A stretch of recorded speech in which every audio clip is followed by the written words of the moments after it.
Um, so how does this look? What does this look like specifically across research and scholarship, across practice, right? Across curriculum? We've heard different things throughout the day, but I want to leave you with maybe 3 or 4 really key pieces of how we do this, how we make headway with these partnerships.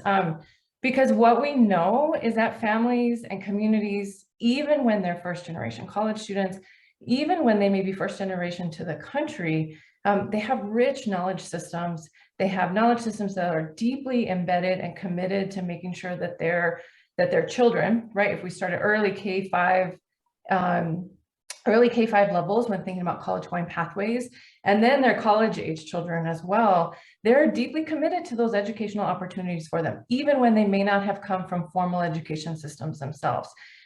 Yet, right, as we heard this morning, or as we heard earlier, we continue to hear these deficit-based models, frameworks, narratives about them that are raced, classed, gendered in many ways.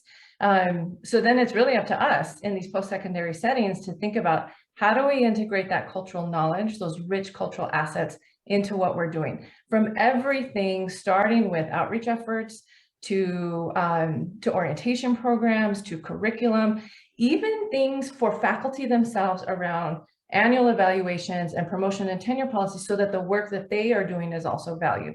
So that's kind of broadly as I think about all of this work. The way I'm able to approach it now, particularly in this new role. So there are frameworks, wonderful frameworks like funds of knowledge, community cultural wealth, and others that really highlight the assets, the strategies, the cultural knowledges, the histories that these families are bringing forth, and name things like linguistic capital, linguistic kind of knowledges, the ways in which they're navigating the systems, and then sharing that information with other families and community members. And really, when we look at particularly minoritized families, families of color, refugee families, rarely is it isolated to their individual family unit.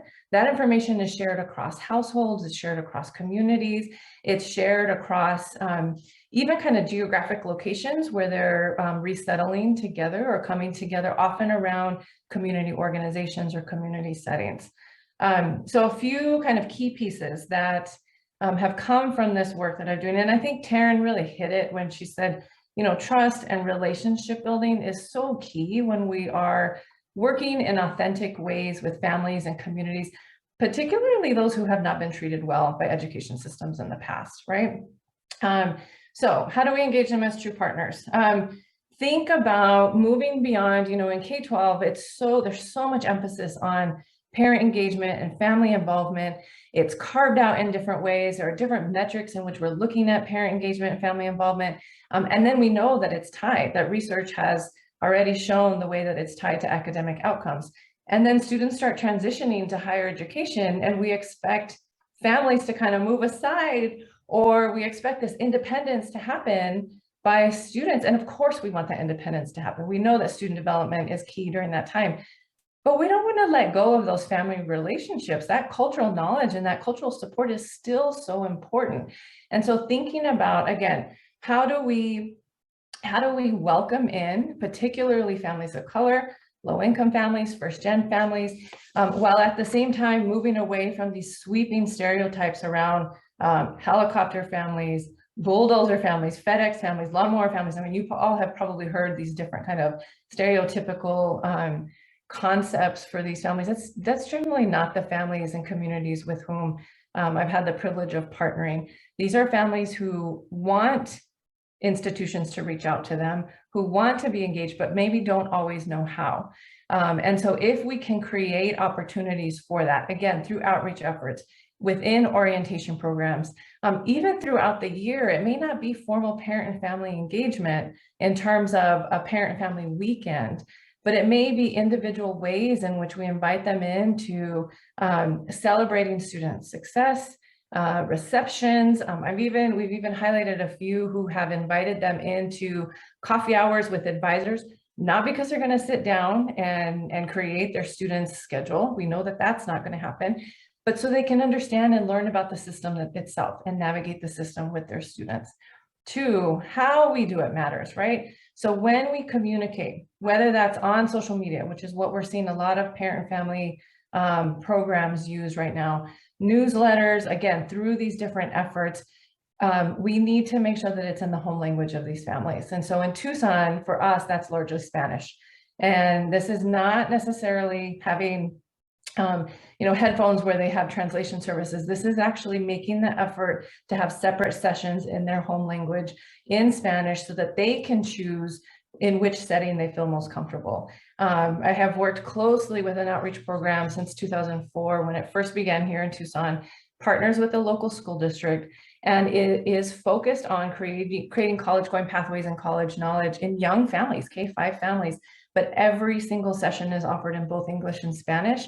Every single session has dinner provided because then they know that the families are running from event to event, often from work. When they bring the students on campus, they offer transportation, and the workshops themselves are in a local school so that the families are not having to move far from their home communities and they can get there in accessible ways. So they're doing all these things right and making sure that the families can participate. But the language piece is key. And that's been one of the #1 barriers that we've heard from families in terms of participating.